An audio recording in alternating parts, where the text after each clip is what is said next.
कोल्हापूरचं प्रवेशद्वार म्हणजे तावडे हॉटेलची कमान. याच प्रवेशद्वारातून आत आल्यानंतर दर्शन घडतं ते एका रणरागिणीचं, अर्थातच करवीर संस्थापिका स्वराज्य सौदामिनी महाराणी ताराराणींचं. पूर्वीचा कावळा नाका म्हणजेच सध्याच्या ताराराणी चौकात त्या दिल्लीशाहीलाही स्वराज्याच्या रणरागिणींची हिंमत दाखवणारा महाराणी ताराराणींचा कोल्हापुरात उभारलेला हा दुसरा पुतळा. आता या पुतळ्याची कहाणीही मोठी गमतीशीर आहे. हा पुतळा उभारण्याची कल्पना पुढारीचे संपादक बाळासाहेब जाधव यांनी मांडली, असं त्यांनी आपल्या सिंहायणी आत्मकथनात सविस्तर लिहिले. 10 मार्च 1978 रोजी कोल्हापूर महानगरपालिकेत तत्कालीन प्रशासक BN मखीजा यांच्यासोबत कोल्हापुरातील मान्यवरांची बैठक बोलवण्यात आली. या बैठकीला लेफ्टनंट जनरल निवृत्त SPP थोरात, शिवाजी विद्यापीठाचे कुलगुरू बॅरिस्टर PG पाटील, जिल्हाधिकारी DT जोसेफ, DIG सहस्त्र भोजने, जिल्हा पोलीस प्रमुख UD राजवाडे आदी उपस्थित होते. निधी संकलनाचं काम तेव्हापासूनच सुरू झालं. कोल्हापूर शहराच्या प्रवेशद्वारावर करवीर संस्थापिका रणरागिणी महाराणी ताराराणींचा पुतळा उभारण्याचा निर्णय महापालिकेच्या पहिल्या लोकनियुक्त सभागृहात करण्यात आला.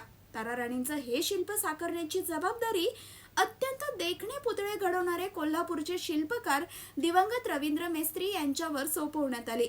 ताराराणी चौकात उभा असणारा महाराणी ताराराणींचा पुतळा फक्त मागच्या 2 पायांवर उभ्या असलेल्या अवस्थेत असावा असं ठरलं.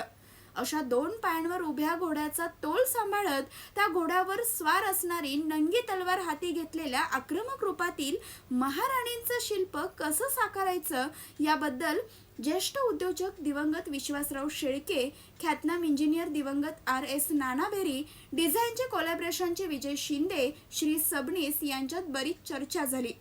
मग ठरलं की स्वराज्य सौदामिनीचं आक्रमक रूपातलं 21 फुटाचं शिल्प साकारायचं.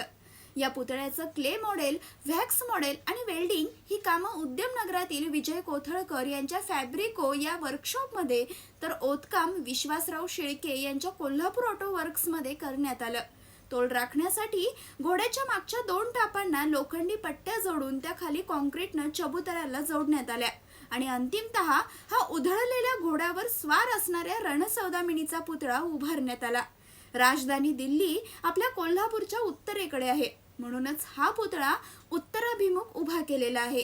आता हा पुतळा उभा करत असताना अजून काही ट्विस्ट आहेत, ते मी तुम्हाला पुढच्या भागात सांगणार आहे. पण तोपर्यंत महाराणी ताराराणींच्या कोल्हापुरातल्या या दुसऱ्या पुतळ्याची माहिती आपल्या रणरागिणी आणि मावळ्यांना नक्की शेअर करा.